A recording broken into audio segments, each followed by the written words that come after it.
Là,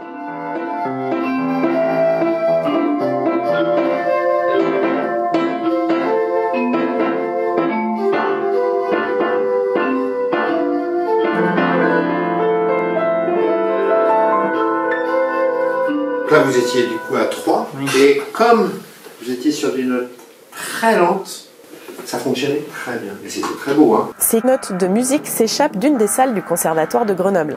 C'est ici que Jacques Cordier propose son atelier hebdomadaire Musique et handicap aux usagers du Sage des Bains et du foyer des Cèdres. Apprendre tout en se faisant plaisir y est l'objectif premier. Pour moi, l'important déjà, c'est que ces personnes-là fassent de la musique pour leur plaisir. On cherche comment faire de la musique ensemble, comment croiser nos disciplines, qu'il y ait un enrichissement pour eux, aussi bien culturel que d'un point de vue pratique, c'est-à-dire apprendre à jouer d'un instrument, progresser hein, à leur niveau, progresser sur leur instrument. Et puis aussi toutes les rencontres humaines que ça génère. Voilà. Comme tout élève qui apprend la musique, ceux de Jacques peuvent progresser, suivant une méthode individualisée et adaptée au rythme et aux capacités de chacun. C'est-à-dire que c'est la même chose pour des musiciens valides. C'est tout à fait individualisé. Pourquoi est-ce que je mets ces post-it sur le clavier de Céline? C'est parce que Céline, on peut le dire, tu as des difficultés de vision. Du coup, tu peux justement me jouer les 5 notes pour vérifier que tu ne te trompes pas de touche. Ce qui est important, c'est d'observer la personne, d'apprendre à voir comment elle fonctionne. Bon, il y a ses goûts, mais il y a aussi ses aptitudes physiques. À partir de ça, réfléchir à comment je peux l'aider à aller plus loin. On essaye de semaine en semaine d'amener la personne voilà, d'une façon de jouer à une autre façon de jouer qui lui permette de faire plus de choses. Est-ce que tu sens que tu progresses dans les cours? Oui. Tu sens que tu apprends des choses? Oui. J'apprends beaucoup. Ouais. Tu te sens progresser? Ouais. Beaucoup. Ouais. J'essaie de refaire chez moi, sur mon piano, un petit peu des sons qu'on a appris. Donc tu progresses bien alors. Ouais. Il a fallu que j'apprenne à les connaître, à voir quelles étaient leurs possibilités, leurs capacités pour inventer des jeux, des processus d'apprentissage. Et alors on parle par exemple de la vitesse de jeu.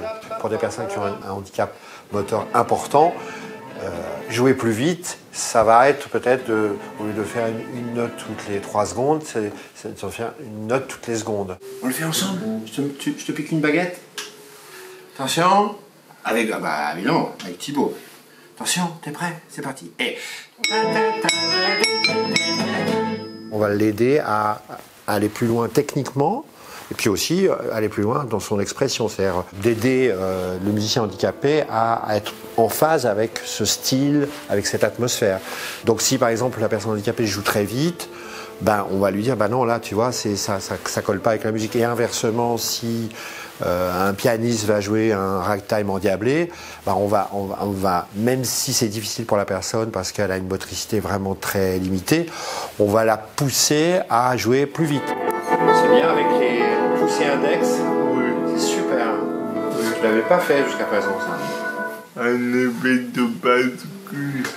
C'est vraiment extra. Du coup, tu as trouvé un système toi de doigté, parce que ça t'a permis finalement de gagner de la rapidité. Au conservatoire, on montre son travail en fin d'année. Adrien, Nadia, Jonathan et les autres montent alors volontiers sur scène, aussi pour le challenge que cela représente pour eux. Le concert, d'une part, ça les stimule, ça les motive pour peut-être travailler, s'investir plus, voilà.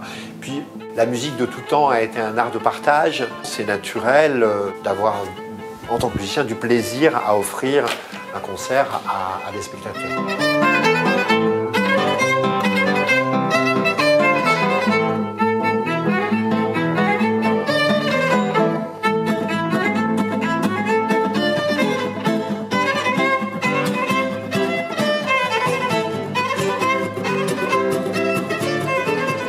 Toujours été super partants et très fiers. Je pense qu'il y a une grande fierté. Pouvoir montrer à d'autres personnes handicapées qui viendraient nous voir que c'est possible, même avec des handicaps moteurs extrêmement lourds, de jouer de la musique et de jouer de la musique avec des personnes valides, ça a valeur d'exemple. Ouais, c'est super? Ouais. Pourquoi? Que préféré. Et au tout début, tout début concert, c'est un peu flippant, mais faut pas se tromper de notes, de ça. C'est chaud, ça. J'ai toujours peur d'un blocage. Et après, finalement, après le concert, t'es content? Oui. Tu as déjà joué en concert? Ouais. Oui. Tu as aimé? Ouais. Tu as eu peur? Ouais. Les vertus de la musique sont multiples, les sentiments qu'elle suscite aussi. Légèreté, bien-être, plaisir du jeu et des rencontres. La preuve en est, les élèves de Jacques reviennent chaque année. J'aime bien la musique. Qu'est-ce qui te plaît? Apprendre la musique, à faire la musique. Après, j'en fais chez moi. Qu'est-ce que tu ressens? Tu es contente? Oui. J'éprouve de la joie, beaucoup de joie, j'adore jouer à des autres. J'aime bien. Parce que je me sens actif dedans. Je suis détendu et ça m'emporte. Ça t'emporte? Oui, Ça te fait voyager? voilà. Au Japon, par exemple? T'as du bien-être, peut-être? Oui. Tu te sens plus légère? Oui. J'ai mon bras qui se détend. C'est trop bien, c'est vraiment agréable. Ça me détend, j'adore la musique. Plus joyeuse, ça m'ouvre. Est-ce que je les sens heureux?